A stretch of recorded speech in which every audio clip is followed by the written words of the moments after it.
Moin, ihr wunderbaren Menschen des Interwebs. Ich begrüße euch ganz herzlich zurück zu meinem Let's Play von The Great Ace-Attorney Chronicles.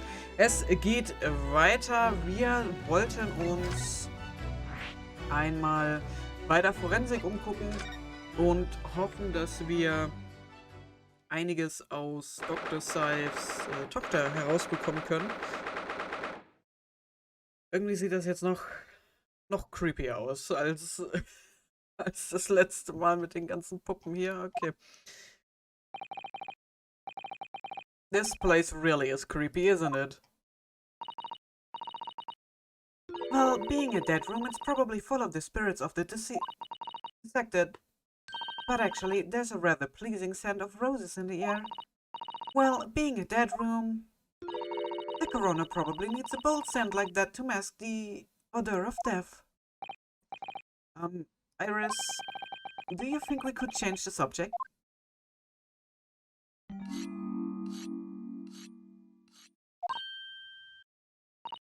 What was that?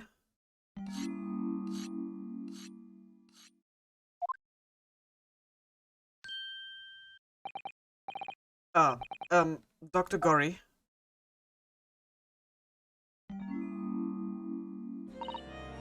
What? The noise before I was sharpening my tools. That would be dead meat if I didn't keep a perfectly keen edge on them. Right. When following the collagen fibers in the dermis, an expertly sharpened scalpel cuts like cheese. Would you like a demonstration? Oh, yes, please. I would love to see. Then I think you will do nicely.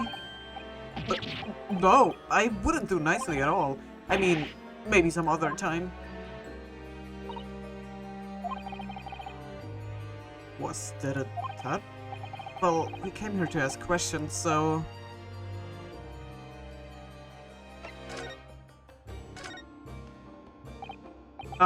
we have actually met before. I'm a lawyer, if you remember. You're not dead yet. What? The mama said I wasn't to cut you open. She's so strict about things like that. Well, good. Dr. Seif has some scruples at least. Oh dear. It looks like she's not interested in talking to us, for the time being anyway. For the time being? You mean until we die? I hope that's a way off.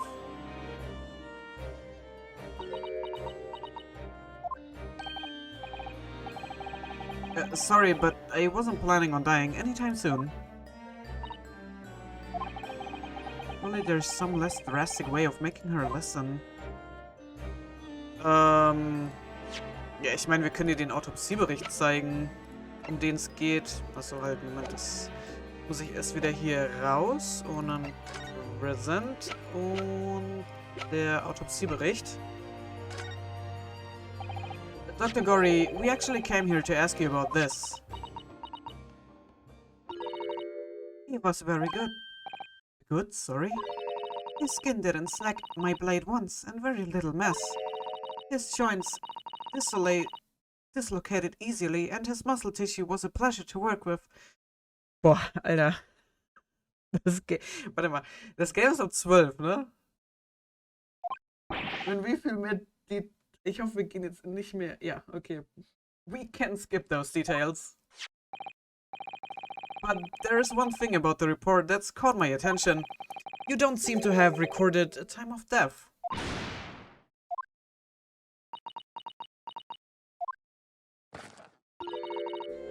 That's not my fault. Oh, that made me jump. Then please, tell us what happened.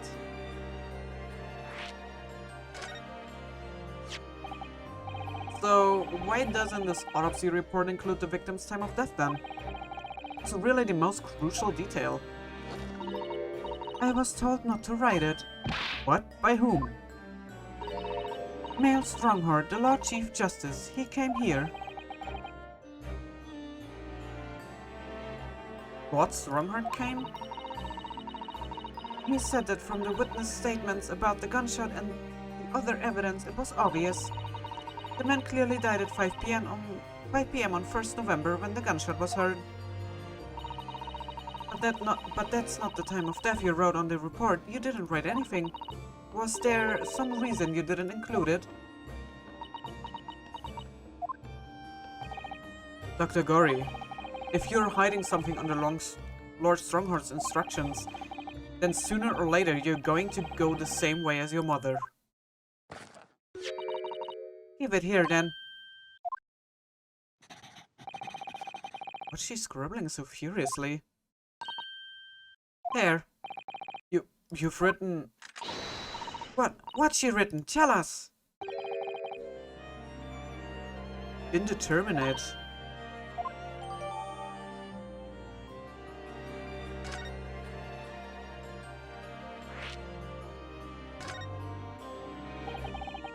What do you mean by that? Why was the time of death indeterminate? When the specimen was brought in, it was still fresh, so the time of death could easily have coincided with when the gunshot was heard. But there was one small discrepancy. What discrepancy? There was some fried fish in the pocket of the specimen's overcoat, and that fish had started to rot.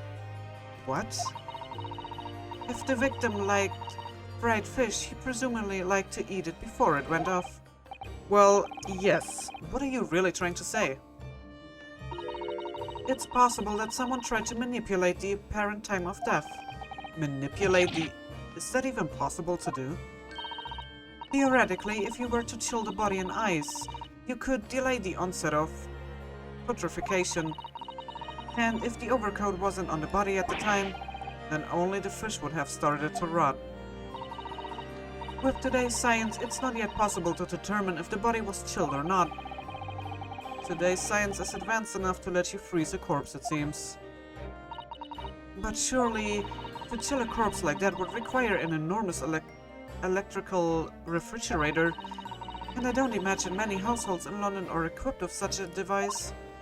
No, definitely not, but maybe in a factory or some other special places. I don't recall seeing any factories or shops like on Fresno Street, though. I wonder if the inspector's body had been chilled somehow, what might the actual time of death have been? I couldn't say for sure, but at the most it might have been a day earlier. In other words, it would corroborate your previous deduction, Mr. Naruhodo, that Inspector Gregson was killed a day before his body was discovered, at a different location. Did you inform Lord Strongheart of this possibility? He simply said that there were no electrical refrigerators of that size in the vicinity.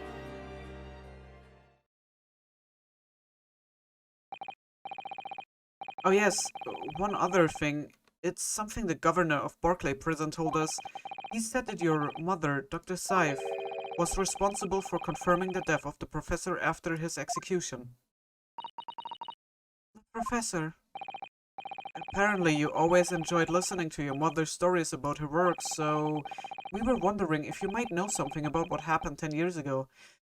Ja, ne, also wenn ich als Kind schlafen gehen möchte, dann möchte ich auch gerne hören, wie meine Mutter als Forensikerin an Leichen rumgeschnippelt hat und das lässt mich ruhig schlafen. So, total.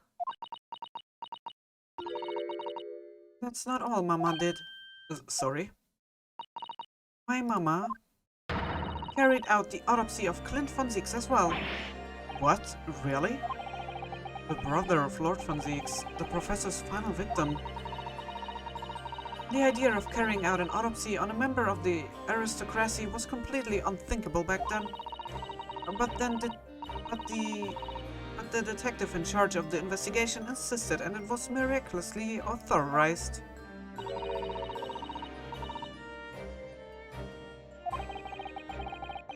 Quite an accomplishment for one man. That autopsy provided the vital clue needed to arrest the killer. And Mama was there for that historic event. What does all this mean?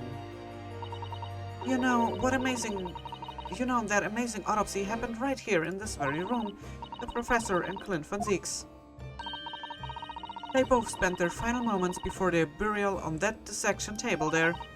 So this lab, Mama's lab, was instrumental in some of the country's most important events.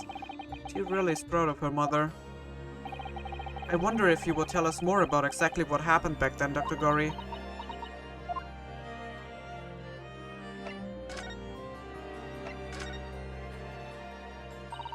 The professor's execution was Mama's first big case. She had to be in attendance at Berkeley Prison's execution chamber and sign the certificate to confirm the convict staff.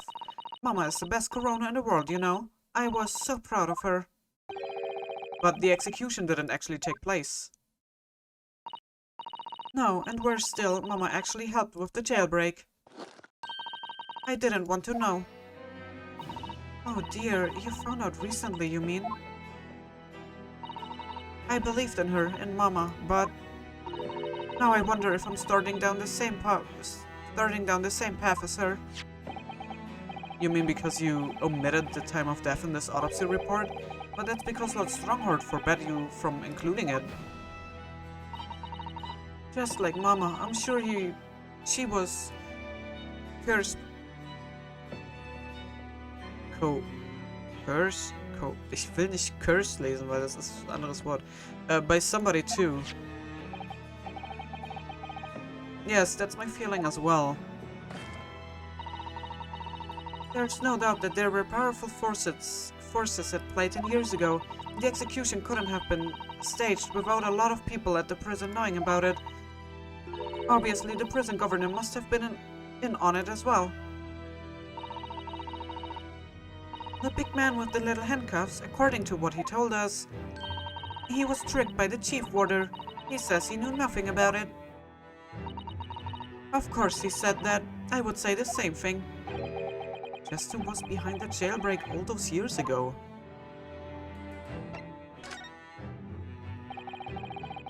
You mentioned the autopsy of Clint von Zieks. It was at a time when carrying out autopsies of murder victims was very unusual. It's still not a practice that's observed in our country even now. It turned out that he was the professor's final victim, and when the autopsy was performed, Mama was present, although only as the secondary assistant. The person leading the procedure was called Dr. John H. Wilson. That's right, my daddy. And there was one other person present, the primary assistant. He was a visiting student from the Far East. Wait, a visiting student? It must have been my father, Eugene Mikotoba. I had no idea Professor Mikotoba had been involved in something so important. But the outcome of that historic autopsy was the discovery of a vital piece of evidence that led to the capture of the professor. So that's how they came to identify Genji Nasogi as the infamous mass murderer. Do you happen to know anything about the piece of evidence? Can you tell us any more?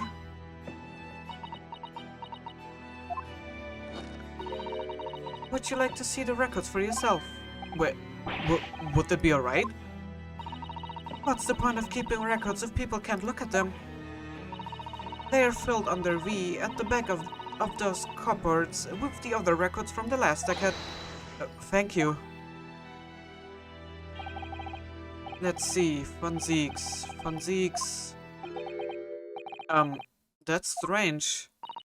What, Mr. Naruhodo? They aren't there. There's nothing under Von Zieks. There must be. Perhaps somebody took them away? No one's allowed to take documents related to the professor case out of this room. But you're right, they are gone. Well, when was the last time somebody looked at them? Do you remember? It was... Oh yes, I remember now. It was 2 years ago. A consulting detective came one day saying that he would like to see the records. No, you don't mean... Sherlock? Natürlich. Sherlock Holmes was his name. Deep down I knew that was coming.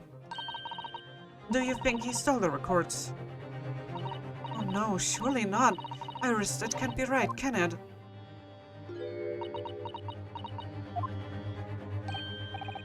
Iris?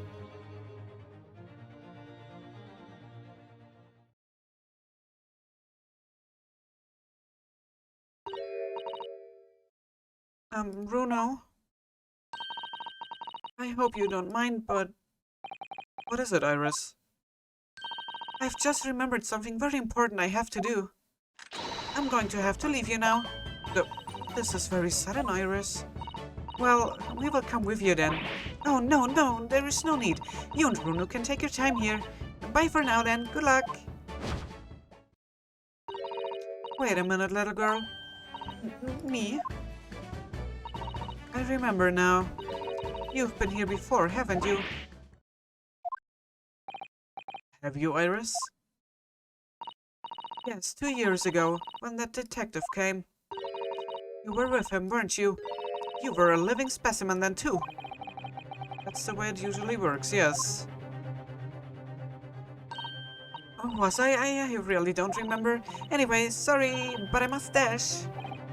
Wait, Iris. I will brew up a pot for you when you get home. What's the matter with her? She's behaving really strangely all of a sudden.